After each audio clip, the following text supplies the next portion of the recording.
አሁን እኮ ችግር የፈጠሩብን በየቲክቶኩ እየመጡ ቤተ እምነቱ ሳይወክላቸው የቤተ እምነቱ ተቆርቋሪ ነን፣ ተከራካሪ ነን፣ አስተማሪ ነን የሚሉ ሰዎች ናቸው። ምንም የሚያውቁት ነገር የለም። በሚያውቋት ትንሽ ዕውቀት ምንም የማያውቀውን ህዝብ ማርኩና ተከታያቸው ያደርጉታል። ሲመቻቸው ደግሞ ወደ ራሳቸው ዓላማ ይገነጥሉታል። አንዳንድ ጽንፈኞች መንግስት ትኩረቱን ኢኮኖሚ ላይ አድርጎ እንዳይሰራ ከዘር ፖለቲካ ወደ ሃይማኖት ብጥብጥ ለማስገባት ሲሰሩ ተመልክተናል። አጽንኦት ሰጥቼ ምላሽ የሰጠውበት ለጽንፈኞች ነው።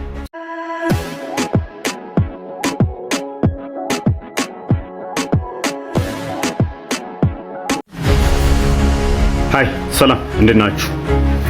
ለዛሬ እስቲ ሰሞኑን አቧራ እያጨሱ ያሉ ሰዎች ምላሽ ይሆን ዘንድ ከእውቀት ጉድለት የተነሳ ስለሆነ ልክ እኔ ሙስሊሞችን እንደምጠላ አድርገው ለሚያራግቡ አክቹአሊ ጓደኞቼ ሙስሊም ናቸው።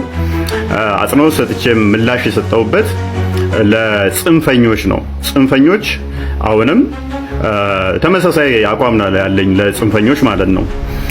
ነገር ግን የሆነ ነገር ማለት ፈለኩኝ በሴጣን ላይ። ሴጣን በሶስት ሃይማኖቶች ላይ እንመልከት እስቲ፣ በክርስትና፣ በዋቄፈናና በእስልምና።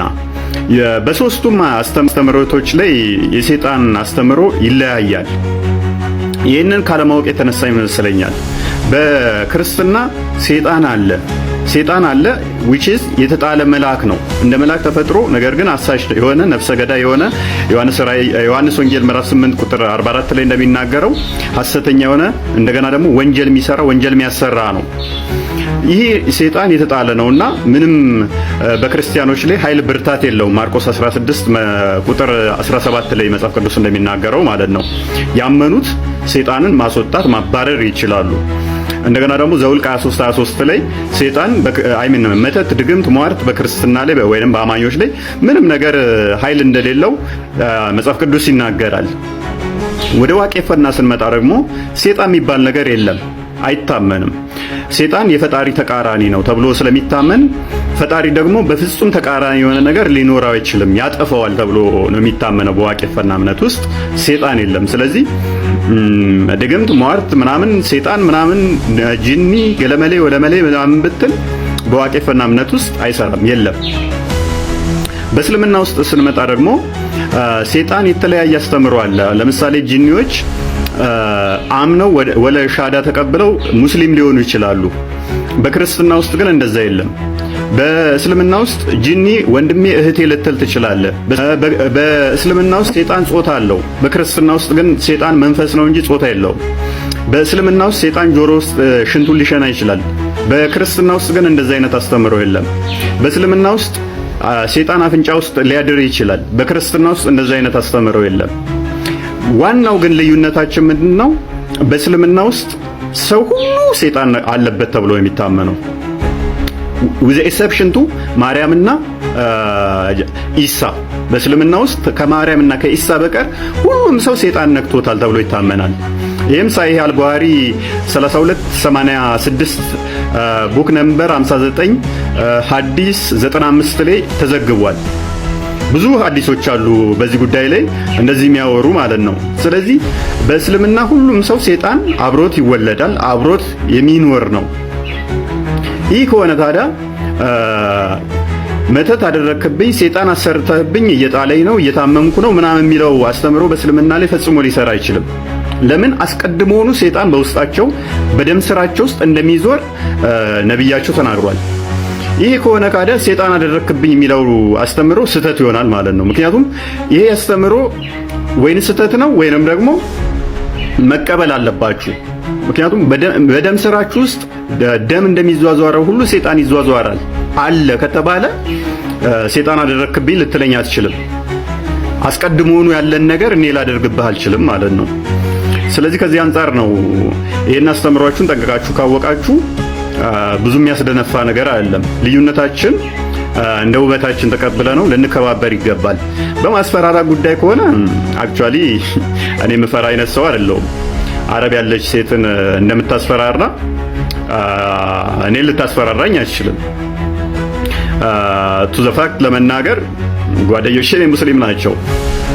ስለዚህ ይህንን ልዩነት አምነህ ልትቀበለው ይገባል። አስቀድሞውኑ ሴጣን ካለብህ ሴጣን አደረግክብኝ ብለህ የክርስቲያኖችን ቤት ማፍረስ፣ ቤተክርስቲያን ማፍረስ፣ እንደገና ደግሞ ለማሸማቀቅ መሞከር አያስሄድም።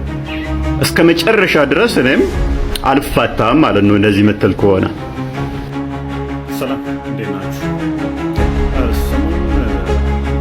አንዳንድ ጽንፈኞች መንግስት ትኩረቱን ኢኮኖሚ ላይ አድርጎ እንዳይሰራ ከዘር ፖለቲካ ወደ ሃይማኖት ብጥብጥ ለማስገባት ሲሰሩ ተመልክተናል። ይህ ነገር እንደማዋጣቸውም እያስጠነቀቅናቸው እንገኛለን። መንግስትን በእንደዚህ አይነት ሁኔታ ከስልጣን እናስወርዳለን፣ መንግስትን አጣብቂኝ ውስጥ በመክተት እንደዚህ አይነት ፖለቲካ እናራምዳለን ብላችሁ የምታስቡ ቆም ብላችሁ አስቡበት። መንግስትን በእንደዚህ አይነት ሁኔታ በፍጹም ከዓላማው ዝንፍ ልታደርጉት አትችሉም። የሃይማኖት ብጥብጥ በማስነሳት መንግስት ተቀባይነቱን እንዲያጣ ለማድረግ የሄዳችሁበት ርቀት ዋጋ ያስከፍላችኋል። ሰላም እንዴት ናችሁ? ይህ ወንድማችን እንደምትመለከቱት ፓስተር አብዶ ይባላል። ከእስልምና የመጣና እስልምናው ላይ የሚሰራ ነው። ትናንትና የግድያ ሙከራ በሙስሊሞች ተደርጎበታል። ይህንን ካደረጉ በኋላ ልክ እንደ ጀግና በየቲክቶካቸውና በፌስቡካቸው ላይ ይህንን አድርገናል እያሉ እየፖሰቱትና እየተደሰቱ ነበረ። ያው እስልምና አመጣጡን ታውቃላችሁ፣ በመግደልና ሌላውን በማሳደድ ነው። አሁንም ደግሞ እነሱ ላይ ነብያቸው ገመናን የሚገልጥባቸውን ሰው በማጥለፍ በመግደል የነብያቸውን ገመና ለመከላከል ወይንም ደግሞ ለመደበቅ እየሞከሩ ይገኛል ማለት ነው። በፊት በአረብኛው ነበር የሚደበቁት፣ እንግሊዘኛ ተረጎመባቸው አዲሱ። አሁን ያንን እንግሊዘኛውን እያነበበ የሚገልጥባቸውን የነብያቸውን ገመና ያስተምሮታቸውን አጋንንታዊነት መግደል በዛ እንከላከላለን ብለው ሞክረዋል ማለት ነው። ወንድማችን እንኳንም እግዚአብሔር አተረፈ። ማታ እንገባለን ላይ ሶስት አለ በቅበል። ይህ ግለሰብ በመገደሉ ወላሂ በጣም ነው ደስ ያለኝ። አብዛኞቻችሁ ታውቁታላችሁ። ይህ ህዝብ አላህ ወሬ አንተም ስለ ሙስሊሞች ያለን አቋም ሲያሳው ስለ ሙስሊም ኢብራሂም በድሩን ታውቀዋለህ?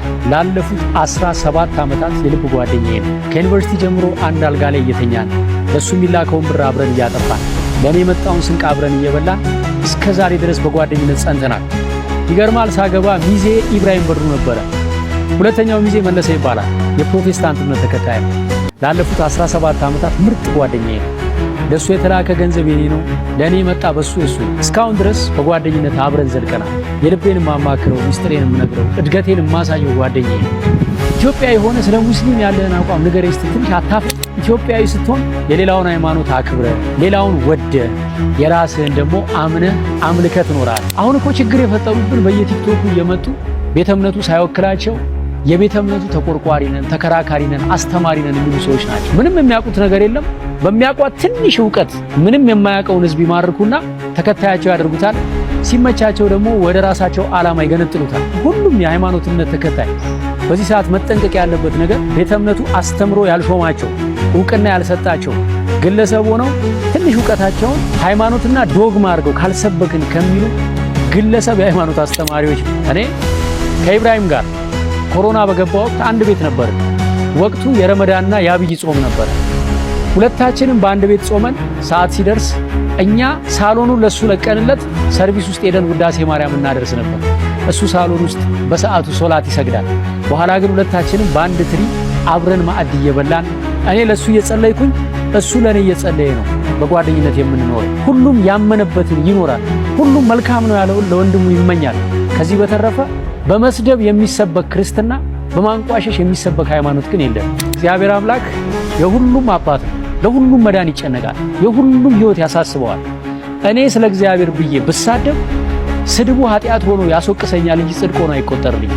አንተም ስለ አላህ ብለህ እኔም ብትናገረኝ ዋጋን በሰማይ ታገኘዋል። እኔ ስለ ሙስሊም ያለኝን አቋም ዳሩ ሰላም መስጊድ ሂድና ኢብራሂምን ጠይቅ። ብቻ ምን አለፋ ኢትዮጵያዊ ሆነ ስለ ሙስሊም ምን አቋም አለ አይባልም። ኢትዮጵያውያን ተዋደን ተፋቅረን ተከባብረን አንዳችን የአንዳችንን ሃይማኖት አክብረን በፍቅር በሰላም አንዳችን ለአንዳችን እየጸለይን የምንኖር ህዝቦች። ከዚህ ቀደም በሐሰተኛ ነቢያት ላይ አንድ ስታንድ አፕ ኮሜዲ ሰርቼ ነበርና አንዳንድ ሰዎች እንዴት አንተ ሃይማኖቱን ትናገራለህ ብለው ኮሜንት አድርገውብኝ ነበር። እኔ የማንንም ሃይማኖት አልናገርም። በወቅቱም በሃይማኖት ስም ራሳቸውን ሸፍነው ሃይማኖቱን የማይወክሉ የፕሮቴስታንት ቤተክርስቲያን ዕውቅናም ክብርም ያልሰጠቻቸው ነገር ግን የግል ጥቅማቸውን የሚያራምዱ ብዙዎችን እየጎዱ ያሉ ግለሰቦችን ለመቃወም ነበር ኮሜዲውን የሰራሁት። ብዙዎች ተረድተውኛል፣ ጥቂቶች ደግሞ ሳይረዱኝ ቀርተው የፕሮቴስታንት ሃይማኖትን የምጠላ መስሏቸው ነበር። በፍጹም ማንንም አልጠላም፣ ሁሉንም አከብራለሁ፣ ሁሉንም እወዳለሁ። የራሴን ኦርቶዶክስ ተዋሕዶ ሃይማኖትን ግን ያለ ጥርጥርና በንጹህ ልቤ አመልካለሁ። ይህንን ቪዲዮ ለሌላ ሃይማኖት ተከታዮች በሙሉ ሼር አድርጉልኝ። ሐሳቡን ከወደዳችሁት ላይክ አድርጉ። የእናንተን ሐሳብ ግን ጻፉልኝ። ምን ታስባላችሁ? ያወራሁትን ነገር መተቸትም መደገፍም ይቻላል። ነገር ግን ሌሎችን በማዋረድ የምትከብር ኦርቶዶክሳዊ ሃይማኖት እንደሌለችን ዓለም ያውቃል።